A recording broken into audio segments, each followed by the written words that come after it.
सांप्रदायिक सौहार्द, विभिन्न धर्मों की एकता, लोगों का आपसी भाईचारा इतनी जड़ें तक इसकी मजबूत है कि मोदी जी का कोई भी कोशिश कर ले, हमारा हजारों सालों का इतिहास है, ये सांप्रदायिक सौहार्द को, आपसी भाईचारा को तोड़ नहीं सकता।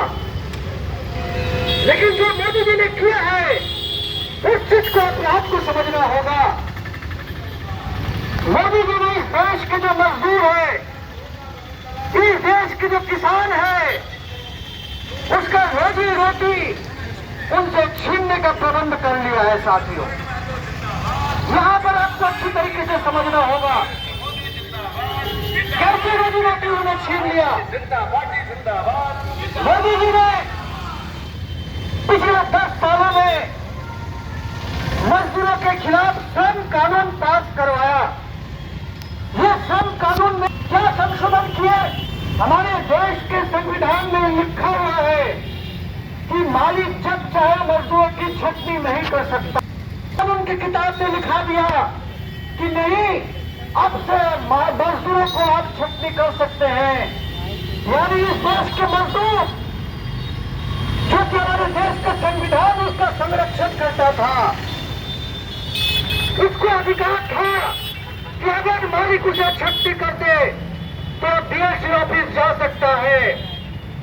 लेकिन मोदी जी ने यह अधिकार मजदूरों से छीन लिया है। साथियों, मजदूरों की अधिकार था कि सप्ताह में 1 दिन की छुट्टी। अब मोदी जी ने नया कानून लाया कि आपको सप्ताह में 1 दिन भी छुट्टी नहीं मिलेगी। जिस दिन आप छुट्टी लीजिएगा उस दिन आपका वेतन कट जाएगा। मोदी जी ने एक नियम लाया है कि अब 8 घंटे काम का अधिकार नहीं रहेगा, अब से 12 घंटे का काम होगा। हमारे देश के संविधान में लिखा हुआ है कि 8 घंटा का काम, 8 घंटा का आराम और 8 घंटा का मनोरंजन, ये एक मजदूर का बुनियादी हक हो। साथियों, ये हक मोदी जी ने मजदूरों से छीन लिया। मोदी जी ने किसानों से उसको फसल जो वाजिब दाम पर बेचने का जो अधिकार था, वो भी मोदी जी ने उनसे छीन लिया है। मोदी जी ने इस देश को कच्छ का जाल में डुबो दिया है, फंसा दिया है। मोदी जी तो झोला उठा करके चल देंगे, लेकिन हम लोग कच्छ के जाल में डूब गए हैं। साथियों, पिछले 65 साल के राज में, 65 साल में इस देश की सरकार ने हमारे देश पर लगभग 50,000 करोड़ रुपया का कर्ज लादा था। आप कह लीजिए कांग्रेस सरकार ने 50,000 करोड़ रुपया का कर्ज 65 साल में लादा था। और ये मोदी सरकार आने के बाद सिर्फ 10 साल में इस देश पर जो कर्ज है, ये कर्ज 1,60,000 करोड़ रुपया हो गया है। साथियों, 1,60,000 करोड़ रुपया 65 साल में 50,000 करोड़ रुपया का कर्ज, और 10 साल में उसे 1,60,000 करोड़ रुपया का कर्ज में पहुंचा दिया ये मोदी सरकार ने।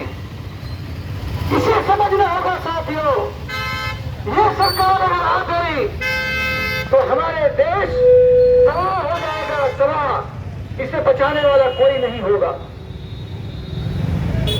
मोदी जी इस देश में 10 सालों में पूरे व्यापारियों को उन्होंने तबाह कर दिया।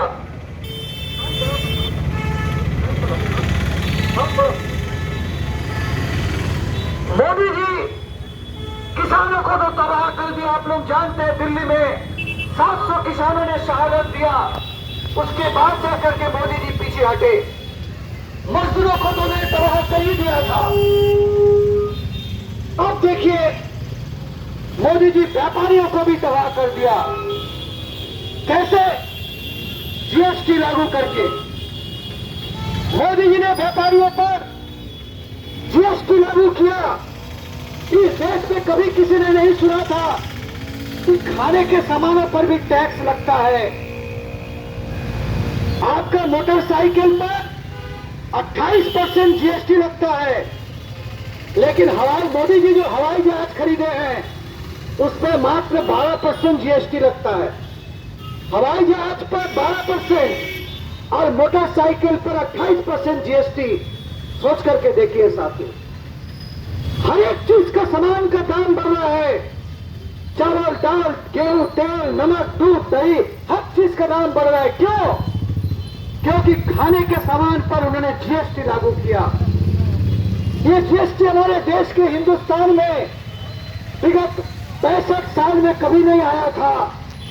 मोदी जी ने आकर खाने के सामान पर टैक्स लगाया। वोट देने के समय खुद को ये समझिए कि हम एक मजदूर हैं, हम एक किसान हैं। ये जिस दिन इस देश की जनता समझ लेगी, उस दिन इस देश का कायाकल्प हो जाएगा साथियों। कल मोदी जी घाटशिला में आए थे, परसों। वहां जाकर के बीजेपी के लोगों ने मोदी जी से लिखित तौर पर कहा कि मोदी जी, बगल में ही HCL का फैक्ट्री है, आप खड़ी मुंह से एक बार बोल दीजिए, मन से एक बार बोल दीजिए कि हमको जिता दीजिए तो HCL का फैक्ट्री हम खुलवा देंगे।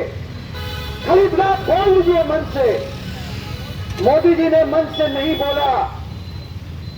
बीजेपी के लोग कल मोदी मुर्दाबाद का नारा लगाए हैं घाटशिला में, उसका वीडियो हमारे पास है। चाहे वो बीजेपी हो चाहे कांग्रेस हो, अंतिम फैसले में मजदूर है, वो किसान है, उसको भी अपने बाल बच्चों का पेट पालना होता है, उसको भी अपना घर चलाना पड़ता है। उसके बच्चे अगर भूख में सोते हैं, उसके भी आंख से आंसू निकलते हैं। बाद में बीजेपी है, बाद में कांग्रेस है, सबसे पहले इंसान है, सबसे पहले मजदूर है, सबसे पहले किसान है। इसीलिए कल बीजेपी के लोगों ने मोदी के खिलाफ कल बोले घाटशिला में। एक